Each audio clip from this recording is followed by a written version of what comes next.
ክርስቲያኖች በዚህ አጋጣሚ መምከር የምፈልገው ኢስላም ብትሆኑ ይሻላችኋል ለመዳን የምትፈልጉ ከሆነ። ምክንያቱም እስልምና ላይ ብዙ ነገሮች የተስተካከሉ ናቸው፣ ክርስትና ላይ የተበታተኑ ናቸው። ብዙ ሃይማኖቶች የሆኑበት ሰዎች የተምታታባቸው 3-4 እግዚአብሔር አምላክን የሚያመልኩበት ሃይማኖቱ የተበታተነ እርስ በርስ ገንዘብ ለመሸቀያ የተለያዩ ነቢያቶች እየመጡ የሚያጭበረብሯችሁ እግዚአብሔርን ከመፍራት ይልቅ ወደ አለመፍራት የተቀየራችሁበት እርስ በርስ የተጨቃጨቃችሁበት መድረክ ሆኗል ክርስትና። እግዚአብሔርን ማምለክ ሳይሆን ንትርክ አድርጋችሁታል።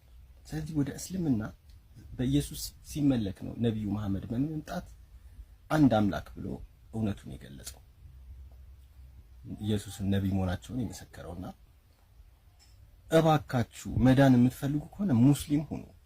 ከክርስትና ብቻ ሳይሆን ቡዲዝም፣ ሂንዱይዝም፣ ጁዳይዝም፣ ሲኪዝም ሁሉ የተሻለ ነው ዓለም ላይ ካሉት ሃይማኖቶች በሙሉ። ምክንያቱም የመጡት የመጨረሻ ነብዩ መሐመድ ስለሆነ። ስለዚህ እመክራችኋለሁ፣ እውነቴን እነግራችኋለሁ በፍቅር አምላክ በአንድ በእግዚአብሔር ስም ኢስላም ሁኑ። ሃይማኖት ክርስቲያን ብትቀያይሩ ለውጥ የላችሁ።